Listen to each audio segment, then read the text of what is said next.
as far as Nicktoons go, I can imagine that a lot of my friends were not as into the Wild Thornberrys as I was.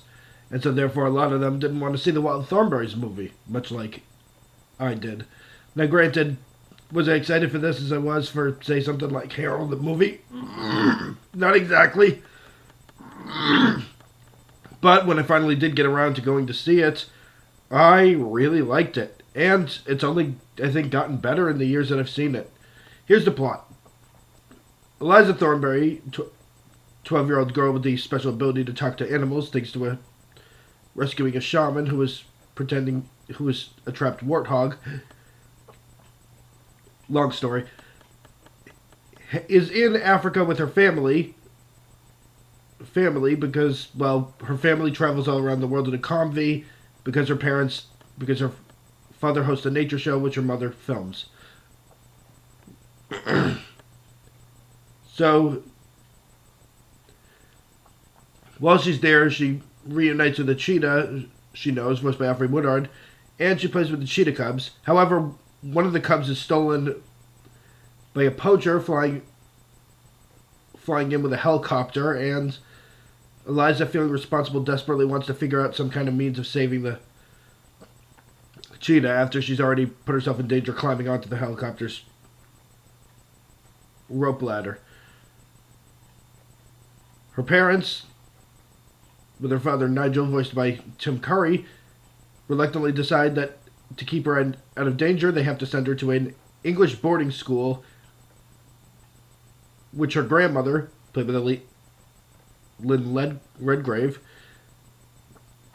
is the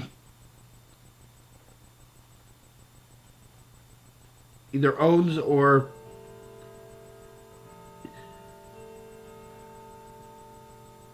is a donor to. Big shock, Eliza doesn't fit in, and things are even more difficult when her pet chimpanzee Darwin shows up as well. However, Eliza can't shake her feelings about saving the cheetah cub, so she and Darwin escape the school, head back to Africa, and set out on a dangerous quest to rescue the cub, only to find that there's an even more sinister plan that the poachers have in mind. Along the way, they also stumble upon other members of Eliza's family, including her older sister Debbie, her adopted brother, a wild boy named Donnie, voiced by Flea, and two wildlife experts, voiced by Marissa Tomei and Rupert Everett. Can she stop the poacher's big sinister plan against elephants in time? And, well, with new complications, can she figure out a new means of having to solve the problem? So, yeah, there's some stuff the trailer gives away, in case you didn't notice. If you've seen the trailer of this movie, I'm not going to go into detail about it, but yeah, there are certain elements they spoil. Like, for example, they give away who the poachers end up being. Granted, it's not that big a shock, given certain aspects of the film, but at the same time, in spite of that, though, I think in the context of the film, the reveal works well, and even though it's also kind of obvious too, given the way that they shoot certain aspects, they're trying to hide it, but at the same time, they're doing a lousy job.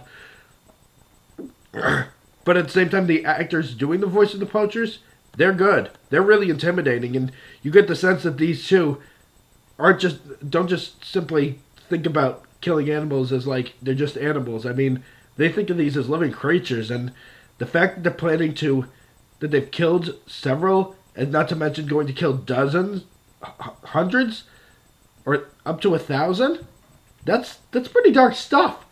It's kind of surprising that a Nickelodeon movie of all things had this. I mean, granted, given the way that certain Disney movies went, it's not surprising there, although sometimes it is.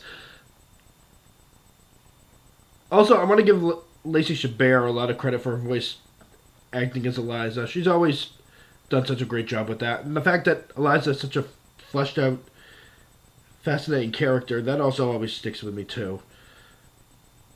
And yeah, there are some fascinating questions raised with the movie as to, like, can she Is she just simply the sum of her powers? Is she only capable of doing these things just because of her powers?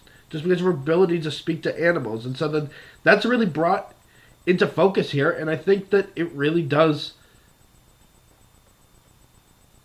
have weight to it and character to it. It's not hard to see why at the time this was probably the best reviewed animated Nickelodeon movie. And the fact that it was the only one based on a show to get nominated for an Academy Award. Granted, it was Best Original Song, but still, this is a film that I'm surprised doesn't get more recognition. And objectively, I can understand completely why critics have called it the best. And yeah, I'd be lying if I said I wanted to say that too, such a degree. And not to mention that song, Paul Simon's Father and Daughter. It's an effective song, and it really works in the confines of the movie. If I have any complaints about the film, I suppose it's that, well, aside from the trailer's giving too much away, there's also the fact that, well, there's certain aspects such as the question I mentioned earlier that's brought into focus. It probably could have been handled much sooner in the film. I can kind of understand why they saved it for the third act for more drama, but at the same time, and for more of an intensity and for more of a focus, but at the same time, I think it could have benefited from being more of the film, and if they worked it in to try to really bring it home, I think it could have really hit the mark. Also, I feel like I feel like the other complaint I have is she's at the boarding school too long in the film. I mean, granted, it's only about 15 minutes, so it doesn't overstay its welcome. At the same time, it maybe was not that necessary to begin with. Yes, I get the point. She at first doesn't know how to talk to girls human girls her own age because she's always talking to animals. She has an easier time talking to the squirrels. She eventually does start telling stories about all the things she's done, and that's how she gets the girls to be interested in her. I mean, granted, it's not a bad idea in the slightest, and I do kind of like the angle that they do warm up to her just when she ends up trying to be herself with them. But again, I think in a movie like this where you have so much other things you want to focus on, it's not really needed.